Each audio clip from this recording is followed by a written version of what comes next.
This channel does not promote any violent, harmful, or illegal activities. All content provided by this channel is meant for an educational purpose only. Cancer Healer Center, a new beginning. Trinamool নেত্রীর নির্দেশে রাজ্য জুড়ে ভুতুড়ে ভোটারের খোঁজে নেমেছে তৃণমূল। হ্যাঁ, আজ এই মুহূর্তে দাঁড়িয়ে সেদিকে নজর রাখতে হচ্ছে। এর মধ্যেই তৃণমূলেরই এক নেত্রীর ভোটার তালিকায় নাম রয়েছে দু জায়গায়। এই মুহূর্তের ব্রেকিং নিউজ, ভাবুন একবার, তৃণমূলেরই এক নেত্রীর ভোটার তালিকায় নাম রয়েছে দু জায়গায়।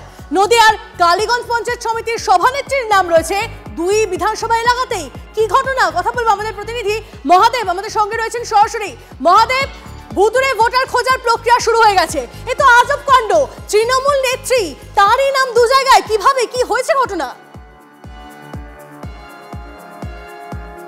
দেখো, কালীগঞ্জের সভাপতি, পঞ্চায়েত সমিতির সভাপতি, তিনি একটি দায়িত্বশীল পদে রয়েছেন এবং তার দুটি জায়গায় নাম রয়েছে।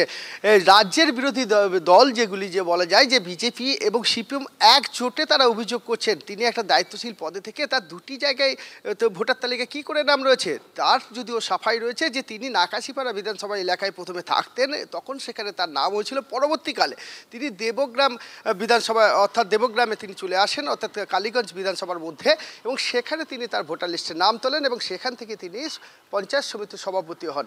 বিষয়টি এইখানেই প্রশ্ন উঠছে যে তিনি যখন তার দ্বিতীয়বার নামটি তুললেন, তখন প্রথমবার নাম তোলাতে তিনি আবেদন করেছিলেন কিনা। তিনি বলছেন তিনি পরবর্তীকালে যখন সোশ্যাল মিডিয়ায় জানতে পেরেছেন তারপর তিনি আবেদন করেছিলেন নামটি কেটে দেওয়ার, কিন্তু এখনো কেটেছে কিনা তিনি কিন্তু এখনো জানেন না।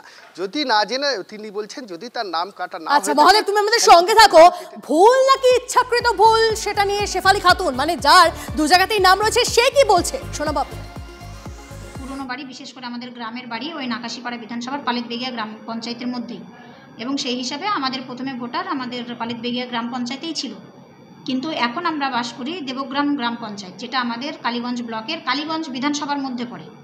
তো আমরা পালিতবেগিয়া গ্রাম পঞ্চায়েত থেকে আমাদের দেবগ্রাম গ্রাম পঞ্চায়েতে আমার ভোটার চেঞ্জ করেছি। সেটা আমরা কিছুদিন আগে সোশ্যাল মিডিয়াতে বিষয়টা জানতে পারলাম, নাকি এখনও আমাদের নাকাশিপাড়া বিধানসভার মধ্যে যে পালিতবেগিয়া গ্রাম পঞ্চায়েত আছে সেখানটাতে নাকি এখনও ভোটার লিস্টে নাম থেকে গেছে, যদিও এটা থাকার কথা নয় এবং বিষয়টা আমারও জানা নেই।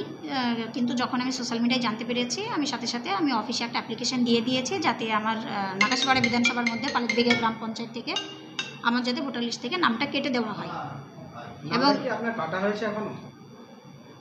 কাটা তো হয়ে গেছে, নিশ্চয়ই কাটা হয়ে গেছে, যদি থেকে থাকে তাহলে কাটা হয়ে যাবে এতদিন আপনার। দেখুন কিভাবে এই ঘটনা ঘটেছে সেটা নিয়ে তো প্রশ্ন থাকছেই, তবে অস্বস্তিতে জেলা তৃণমূল সেটা বলা যায়। আমাদের প্রতিনিধি মহাদেব আমাদের সঙ্গে রয়েছেন। মহাদেব, অস্বস্তি তো বাড়লো একক্ষেত্রে, একভাবে সেটা বলা যায়, কিন্তু তার পাশাপাশি আমি জানতে চাইবো যে এরপরে প্রশাসনিক কোনো রকম কোনো ব্যবস্থা কি নেওয়া হলো এর পদক্ষেপ হিসেবে? দেখো, এখনো কোনো পদক্ষেপ যে গ্রহণ করা হয়নি সেটা কিন্তু স্পষ্ট। তার কারণ এখনো পর্যন্ত আমরা দেখছি যে তার নামটি দুটি তালিকায় রয়ে গেছে। আর অস্বস্তির কথা বলতে গেলে রীতিমতো অস্বস্তিতে, কারণ মুখ্যমন্ত্রী নিজে স্বয়ং তিনি নিজে বলছেন যে ভুয়ো ভোটার খুঁজতে হবে, কারণ বিরোধীদের ষড়যন্ত্র, বিভিন্ন জায়গায় তারা ভুয়ো ভোটার তৈরি করছেন এবং নির্বাচনে এই সকল জায়গা থেকেই তারা কিন্তু ভুয়ো ভোটাররা এসে ভোট দিয়ে তারা বিরোধীরা সুযোগ দেবেন। কিন্তু সেখানেই দেখা যাচ্ছে দলেরই নেত্রী তার দায়িত্ব নিয়ে কিন্তু প্রশ্ন উঠতে শুরু করেছে।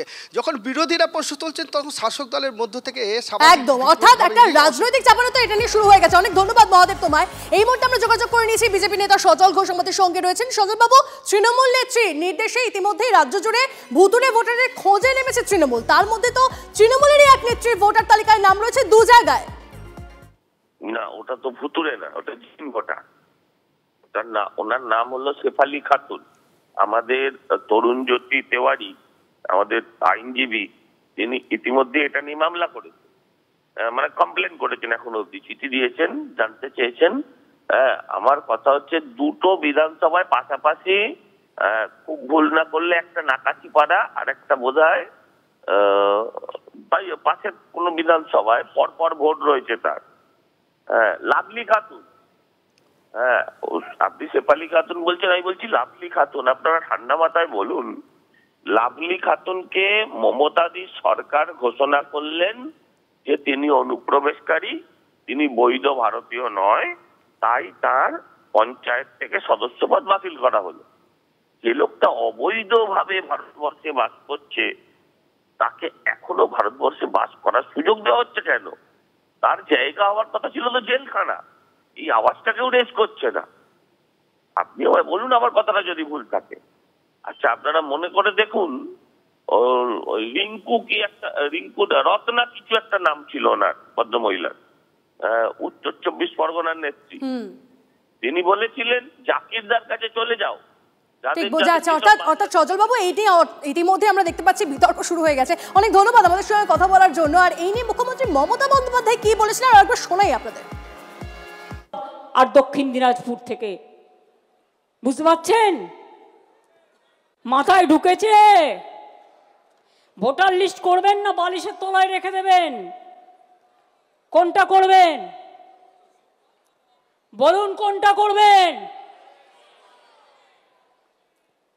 চালাকিটা বুঝতে পারছেন?